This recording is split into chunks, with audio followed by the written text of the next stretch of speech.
മറ്റൊരു വിഷയത്തിലാണ് ഈ നമ്മുടെ MP-മാർക്കൊക്കെ മന്ത്രിയാക്കാമെന്ന് പറഞ്ഞ പ്രിയങ്ക ഗാന്ധിയുടെ ഓഫീസിൽ നിന്ന് വ്യാജ കോൾ വന്നു എന്ന് പറയുന്നു. അതിനെക്കുറിച്ച് എന്താ പറയുക? നമ്മുടെ MP ഡീൻ കുര്യാക്കോസിനും അങ്ങനെ ഒരു കോൾ വന്നിട്ടുണ്ട്. ഉണ്ടോ? അത് നിങ്ങൾ ആ ഡീൻ കുര്യാക്കോസിനോടാ ചോദിക്കേണ്ടത്. ചോദിച്ചോ? അദ്ദേഹം എന്നാ പറഞ്ഞേ?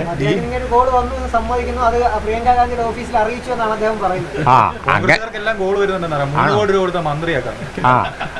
ഗാന്ധിയുടെ ഓഫീസ് അതാണ് ഇപ്പം നടത്തുന്നത്. അമ്മയും മകളും മകനും എല്ലാം കൂടി ഇപ്പം ഏതായാലും വീട്ടിൽ പിടിച്ചോണ്ട് അവിടെ ഇരിക്കുകയുള്ളല്ലോ ഡൽഹിയിൽ. വേറെ ഇന്ത്യയിലൊന്നും ഒരു കുഴപ്പമില്ലല്ലോ ഇപ്പം. വേറെ നരേന്ദ്രമോദിയുടെ 60 കയ്യിൽ കൊടുത്തു. മഹാഭൂരിപക്ഷം വരുന്ന സംസ്ഥാനവും അവരുടെ കയ്യിലായി.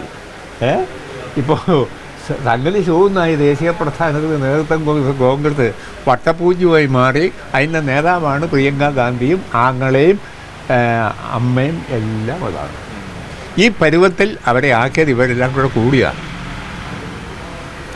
ഇന്ത്യക്കാർക്ക് മനസ്സിലാവും പൈസ കൊടുത്താൽ കോൺഗ്രസിൽ മന്ത്രിയാകാൻ പറ്റുന്നു. പിന്നെ എന്താ സംശയം?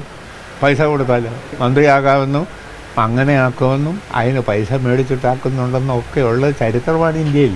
അതിപ്പോൾ പുതിയ ഏർപ്പാടല്ല, പണ്ട് മുതൽ ഇങ്ങനെയൊക്കെ തന്നെയാണ്. അതാണ് നിങ്ങൾക്കറിയാവോ, എന്നെ മന്ത്രിയാക്കി.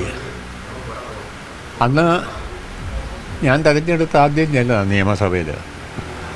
നിയമസഭയിൽ ആദ്യം ചെന്നപ്പോൾ തന്നെ എന്നെ പാർലമെൻ്ററി പാർട്ടിയുടെ പിന്നെ വിപ്പാക്കി. എന്ന് പറഞ്ഞാൽ MLA-മാർക്കും എല്ലാം വിപ്പ് കൊടുക്കുക. ഗവൺമെൻറ്റിൻ്റെ ഇന്ന വിഷയങ്ങൾ വരും, അതിന് ഗവൺമെൻറ് അനുകൂലമായി വോട്ട് ചെയ്യണമെന്ന് വിപ്പ് നടത്തുന്നു പറഞ്ഞ് കൊടുക്കണം. എന്നിട്ട് ഒപ്പിട്ട് മേടിക്കണം എന്നല്ല നിയമം.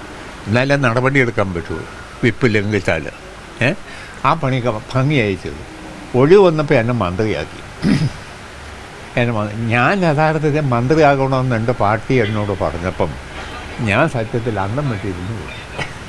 ഞാൻ ഒരിക്കലും ഒരു മന്ത്രിയാകാതിനെപ്പറ്റി ചിന്തിച്ചിരുന്ന ആളെയല്ല.